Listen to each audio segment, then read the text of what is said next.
nashira, shir hallelujah, shir hallelujah.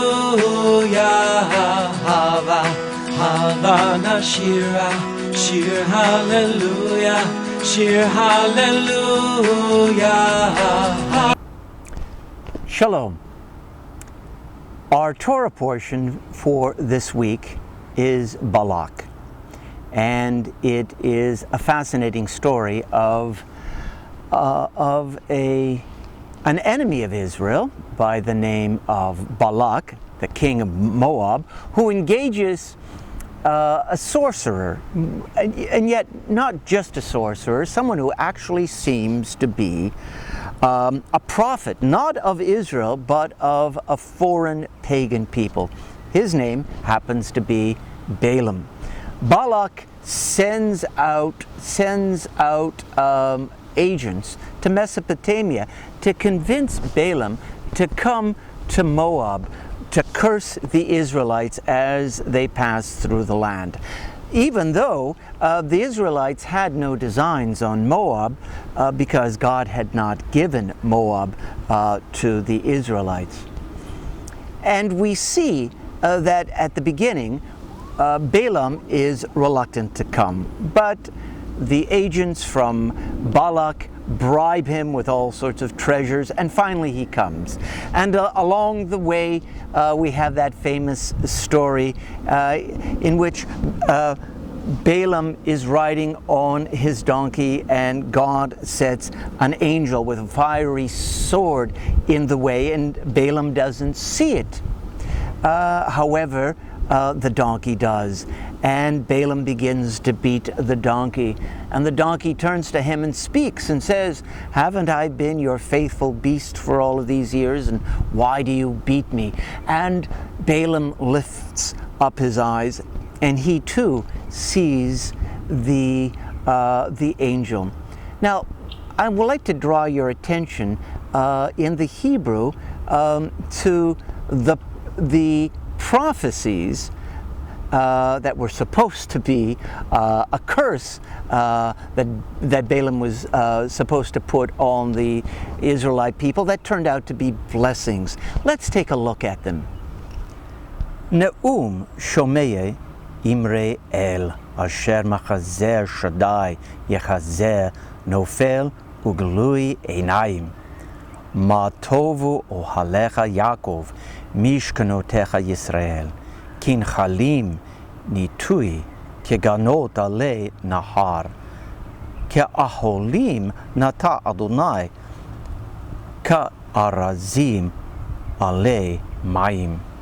Word of him who hears God's speech, who beholds visions from the Almighty, prostrate but with eyes unveiled. How fair are your tents, O Jacob, your dwellings, O Israel. Like palm groves that stretch out, like gardens beside a river, like aloes planted by the Eternal, like cedars beside the water. Their boughs drip with moisture, their roots have abundant water. Their ruler shall rise above Agag, their sovereignty shall be exalted.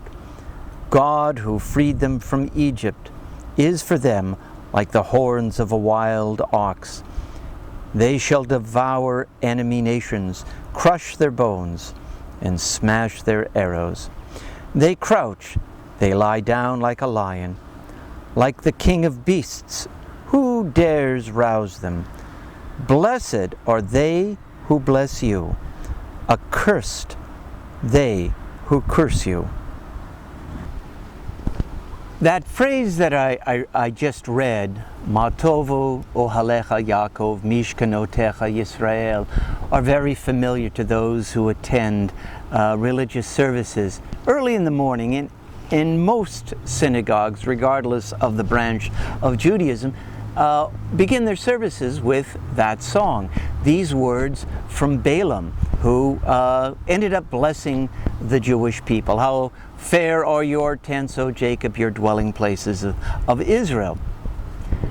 Now, much of what Balaam said about the Israelites came to pass. He was a prophet. But here is a problem. Here is a dilemma. Balaam was also a very evil man. Later on, we see that he schemes to destroy the Jewish people. He was not a righteous man in the sense that we would understand that phrase, a righteous man. And yet, he has the power of prophecy. And if you doubt that, you just have to look at what the rabbi said in the Talmud regarding him. In the last part of the Talmud, we read that none arose like Moses, a prophet who spoke to God face to face. And the rabbis go on to say, except there was a prophet who arose among the Gentiles. And they say, it was Balaam. Are the rabbis putting Balaam on the same level as Moses? This is a shocking statement. And yet we are left with the irony that this evil man had the power of prophecy, that God used him to profess certain truths, certain things that would unfold for the Israelites. But this is not so uncommon when we think about it. A question that arises, it's arisen during the Middle Ages, imagine in ancient times as well as modern times. The question is, can you separate some talent, some wisdom that is expressed by someone who's evil? Caravaggio, one of the great medieval painters, someone in Renaissance Italy, who produced the most amazing paintings, was said to be a despicable human being. He actually killed a man over an argument in a tennis match. We don't have to go back centuries to find such dilemmas. Roman Polanski is a good example in modern times.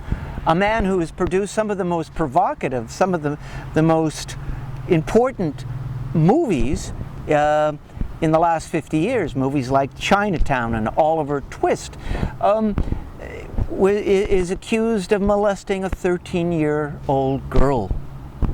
We see that Ezra Pound and T.S. Eliot were, and Wagner, the great composer, were vicious anti-Semites.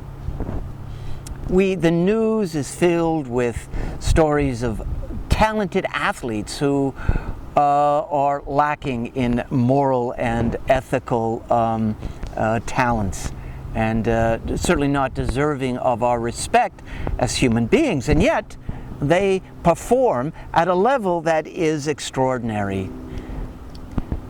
So what do we do? Can we tease out the wisdom and the talents of from the moral failings of the person who possesses those qualities? In this case, the rabbis seem to have done just that, rejecting Balaam as an example of a righteous human being, and yet using his words. Somehow the rabbis said that it was possible to do that. Now, I think this concept of separating what we feel about an individual and what they have done, the judgment of what they have done, it also has a bearing on a case that just concluded here in Florida a couple of days ago. I'm thinking about the Casey Anthony case, that young woman up in Orlando who was accused of murdering her daughter. And she was found not guilty. And there are a lot of people, including myself, who feel that there was certainly circumstantial evidence that would suggest that she had at least some involvement in the demise of her daughter. And yet,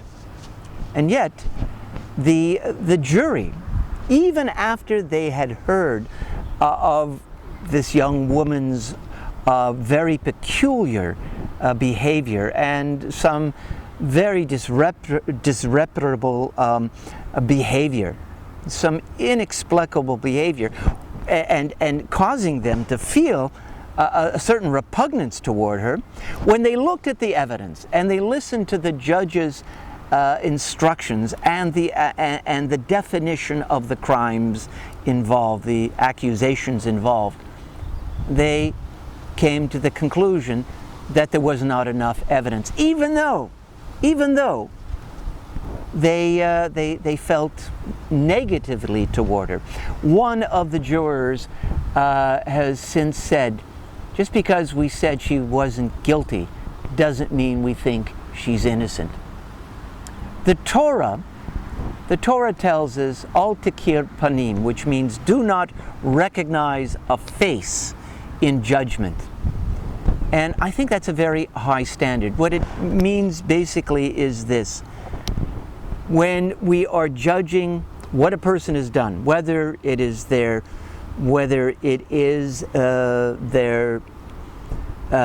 work as an artist, as an athlete, as a politician, or when we are judging a person in a court of law, that we need to set aside how we feel about that particular person and judge the validity of what they have done, whether it was righteous or not. It's a very high standard, and I believe that is what this Torah portion, or at least one of the things that this Torah portion, Balak, is trying to teach us. Well, I hope that you read this week's Torah portion and come to your own conclusions. Shabbat Shalom.